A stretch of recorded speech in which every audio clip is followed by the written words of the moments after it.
Kalau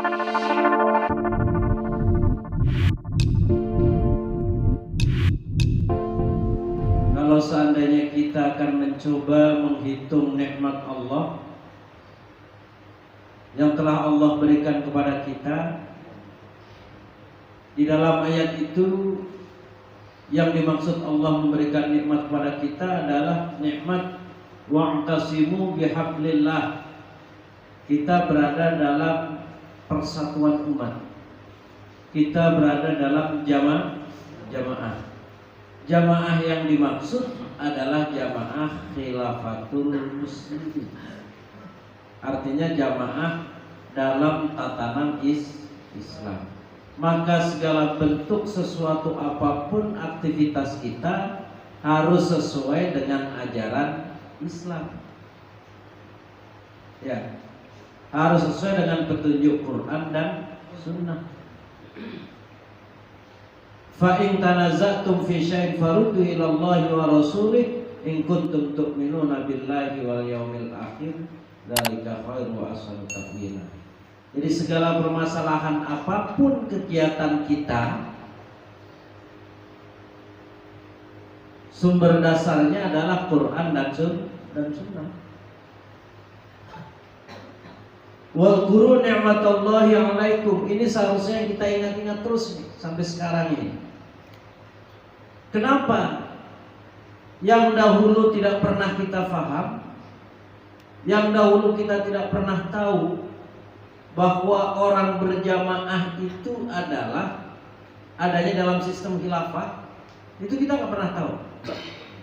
Kita tidak pernah menghayal secara pasti bahwa ketika kita 17 kali dalam sehari semalam meminta kepada Allah, ihdinas siratal mustaqim, tunjukkanlah kami ke jalan yang lurus, itu adalah wujudnya khilafah.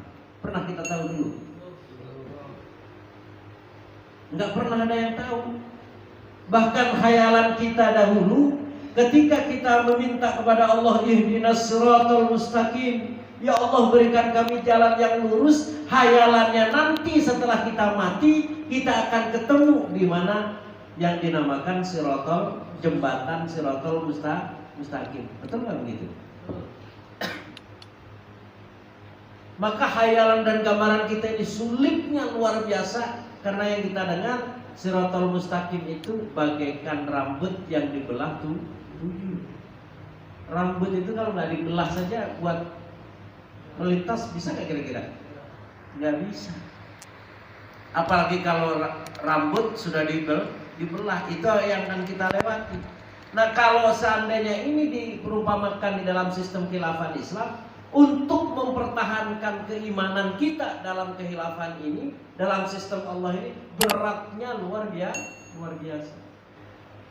Walaupun sudah kita teriak-teriakan, walaupun dari awal sudah disampaikan, baik oleh tarbiyah wa ta'lim, baik oleh khatib kita selaku rois majlis, agar kita ini husnul khotimah. Apalagi kita semua sama tahu bahwa kondisi sekarang masuk tahun 2022 ini adalah tahun politik. Yang akan terjadi di depan kita banyak fitnah dan ujian terhadap khilafah. Satu sisi kita memperjuangkan khilafah, satu sisi pula banyak para ustadz yang membela tentang khilafah. Walaupun belum menjurus kepada sistem khilafah Islam atau khilafatul muslimin, tapi banyak juga hari ini yang mencaci maki, menghina, menganggap kita ini main-main, mimpi di siang bolong, ajaran yang tidak sesuai Quran dan Sunnah, khalifahnya disuruh belajar kembali tentang fikih dan macam-macam. Tapi bagi kita yang sudah meyakini bahwa beberapa hadis yang semalam juga disampaikan dari pusat dan ayat-ayat Al-Quran tentang wajibnya kita bersatu dalam satu kepemimpinan, dan pemimpin umat Islam itu hanya dua, yaitu khalifah dan nabi, maka insya Allah kita sudah sesuai dengan manhaj nubuwah. Adapun mereka menuntut dengan adanya kekuasaan dan tentara, semalam juga kita telah mendengar. Kenapa kalau seandainya ada persyaratan semacam itu, Allah tidak lanjutkan dengan kata-kata harus ada semalam daulah daulah kekuatan. Inilah yang menjadikan kita hari ini seharusnya semakin yakin, semakin percaya, dan semakin meningkatkan perjuangan kita. Minimal setiap pemasukan ini mampu mempertahankan apa-apa yang diinstruksikan oleh khalifah. Masya Allah. Ya, ayo kita bersama-sama muhasabah sebelum Allah akan menghisab kita. Katanya kita ini wasyahidu wa masjud. Kita dahulu pernah dipersaksikan, kita dahulu pernah menyaksikan bahwa kita telah berbaiat dalam sistem khilafahan. Kalau antum ditanya siapa yang akan menyaksikan antum kalau antum ini warga khilafah, artinya berapa banyak orang yang telah antum selamatkan, yang telah antum ajak, yang telah antum dakwai sehingga mereka berbaiat di depan antum, sudah berapa orang? Ayo dihitung. Satu orang sudah ada 100. Saya mau percaya, ya. Orang warganya 86 kakak. Ya. Yang nanti ini yang hadir ini berapa orang? Belum pernah ada kisah dan sejarah futuhnya sebuah kebenaran ini dengan warga dan umatnya yang hidupnya masih berkelimpangan kesenangan di dunia. Belum ada. Ketika Allah memberikan kemenangan kepada penegak-penegak kebenaran ini, ketika mereka sudah keadaan apa? Ya sudah morat-marit, carut-marut, susah payah, gelisah dia, ujian bertubi-tubi sehingga mereka mengatakan mata nasrullah, mata nasrullah. Mereka sudah berteriak, kapan datangnya pertolongan dari Allah? Setelah mereka diuji dengan berbagai macam ujian, kita baru diuji apa? Ayo, baru diuji apa? Paling baru diuji 2 bulan kontrakan nggak bayar. Baru itu paling. Ya itu karena juga kita usaha kita males kayak istiqomah. Baru diuji ya dengan sehari baru makan 1 kali atau punya hutang, baru sebatas itu.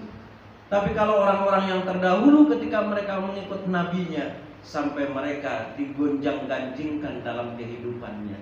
Nah ini adanya di dalam Al-Quran. Dan Al-Quran itu adalah konsep dan pedoman bagi kita. Artinya kita ini harus suatu saat akan merasakan itu, baru nanti datangnya pertolongan Allah.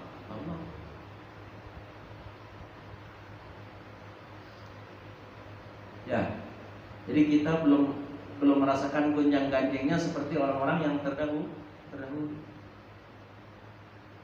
Nah, dalam kita berjuang ini tentunya kita harus kembali kepada permasalahan yang pernah dihadapi oleh rasul-rasul terdahulu.